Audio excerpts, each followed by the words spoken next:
So I'll weigh in. I don't like typically weighing in on all these opinions, but hell, everybody's giving their opinion on everything. So I have one on this. Shedeur Sanders dropped in the draft. And everybody's like, what the heck happened? Why did this individual drop in the draft? Well, by all accounts, he didn't interview well with certain teams. If you listen to some of those that broadcast, if you listen to the NFL Network, which is run by the league, remember the reporters that work for the league, interestingly, granted anonymity to an assistant to share news that he didn't really interview that great. Others will say the league is conspiring to keep a strong, entitled individual athlete down. Can't succeed being that brash and bold. The NFL said, not for you, Shedeur Sanders. Well, I don't look at it from that perspective. I look at it like the NFL is when they do their evaluations, you're telling me that 32 teams and their millions and millions of dollars spent on psychological assessments, consultants, all of them conspired to keep him down. I don't agree. I think that there could be, and this is wild speculation, no facts, no insights. What if a certain Hall of Fame cornerback got with some of the teams and said, hey, don't draft my son. Let him, on the side. Let him fall. Let him work a little bit for the opportunity. I've given him everything he's got in his life. Opportunities, chances to start collegiately. You're a dad. You notice. Yeah, you love your kids. You want them to succeed. He's going to get drafted. He was not going to go 200 picks and not get drafted. You just have conversations and say, hey, let him work for it. Let him slide. He should have did it. If he didn't, I'm thinking Deion Sanders might have had some conversations with some of these teams and said, hey, let the young man work. Let him grind. Now, if it didn't happen that way, I'm just wildly speculating on that. But if it didn't happen, I do not think that 32 owners took time away from counting their money to email each other and say, let's not draft him. That didn't happen. Okay, so there's no conspiracy. A conspiracy to keep an athlete down who got drafted to the worst team possible, but he got drafted. It would have been collusion if he had not gone drafted. Then you could open up all these extreme ideas of, hey, we're going to keep this guy down. He has no chance. He's drafted. He is in the league. He has an opportunity. And this is exactly what he needed. We can all debate, and you could have all your theories as to what happened. Did his race play a part? You can speculate all day long. That's just speculation. You can never, I do not think the research by journalists will ever produce that for Shedeur Sanders. But even if it was, even if they do, if a hardworking journalist digs in and finds the smoking gun email that all these owners, including Sheila Hemp, all these owners conspired against him, good.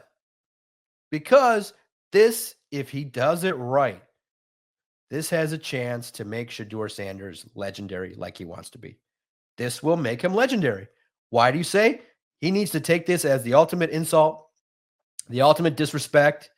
He needs to turn it around just like Tom Brady. Tom Brady, legendary beef with the fact that he was drafted in the 6th round, became the single best quarterback in the world. The same opportunity now is at the feet of Shedeur Sanders. And I hope he sees this, because it was funny at the draft. I heard another reporter walking in saying, I had to have counseling with one of my coworkers. And I just had to laugh because there was actually a psychologist in the room, me. So I'm the professional that understands motivation and human behavior and what can get people to break beyond average status and become legendary as an athlete. Now I got to apply it to myself because I'm working on keep grinding and pushing forward and taking things to new heights on all these different social media platforms. I was able to make a podcast successful, but now I'm trying my hand at the digital airwaves as well with videos and all that fun stuff. It's fun, it's new, and we'll grind the same way we did with the audio version of the podcast. But bottom line, Shedeur Sanders can be great. Simply put, he's been challenged. He's been disrespected. He's been told you're not as good as all these other guys. Beautiful. I love that. That is single-handedly how I got to where I'm at. You're not media. You're just the internet guy. You're just a guy that you just sit there and be quiet. You're just somebody that can't get a credential. You can't apply. You're not media. You're not real. All right. No problem. I smiled and laughed and said, great.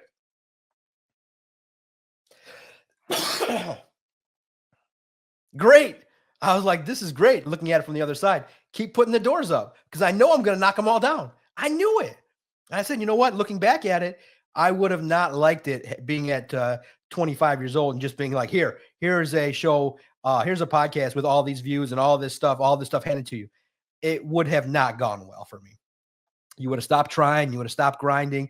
You would have not met the potential that you can have. For me, putting all those doors up, getting the emails that I got, the hilarious non-responses from so many people, not even giving me the courtesy to say no to things. I'll never forget that. Not even the courtesy to say no, just ignoring emails. And many of them, not like I wasn't a pest. But finally, I think after a year, people were like, all right, this guy's not going to stop. No, I'm not going to stop. I wanted something. I wanted to prove something. And now I proved it. And I'm happy. I'm very happy and content and satisfied, but still wanting more. But for Shedeur Sanders, this is exactly what he needs to be great. If he takes, I'm of the opinion that somebody from the dirt has the wherewithal and the grind to take advantage of that hunger to get ahead, as opposed to someone that comes from means. Now, doesn't mean that somebody that has privilege can't be successful, drive. I just think that hunger gives you that extra motivation to just do the little bit more. Coming from less than makes you hungry when you see what others can have from a different starting point. When you start from nothing, and Shedeur Sanders now is a backup. He's won nothing. He's got 5 quarterbacks on a roster. This is great for him. And I hope he takes the advantage to become legendary. If he's got the right mindset,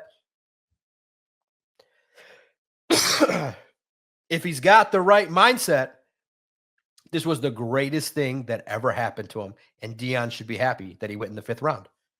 Great. He's in the league. He's got his opportunity. What do you do with it? You study film. You get up early. You endear yourself to your teammates. Do you rise above? This is the greatest thing. Trust me, from a human behavior expert and a motivational expert and a sports psychologist, this is the greatest thing that can ever happen. And I would tell him, if I was one of his friends, I'd say, the league hates your guts. The league, look at it. They got people pranking you, calling you out. What are you going to do about it? Look what the league thinks of you. Look what the 32 teams said 5 times they don't want you. Oh man, Shedeur can be great if he's got the mindset. I think he does. Because when you have to work for every inch of success, greatness can happen. I see greatness. The chance is there. I see it. And I hope he takes the opportunity to take advantage of it.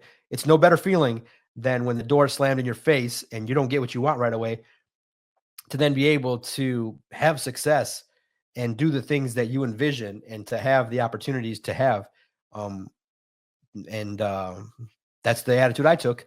And that's the attitude most people should take. That's the attitude I instill in every client I ever work with, is every door is going to slam in your face. And I kind of hope they do, because then it shows me what you're about. How do you handle it? You don't know what would happen if they gave me a bunch of money at 25 years old and said, good luck, John. There would have been some stuff happening. But now I'm more measured, more mature, arguably, that I can handle it better and utilize the opportunities to the fullest extent, give opportunities to others, and have the most fun possible when you control your own destiny. So good luck to the newest member of the Cleveland Browns.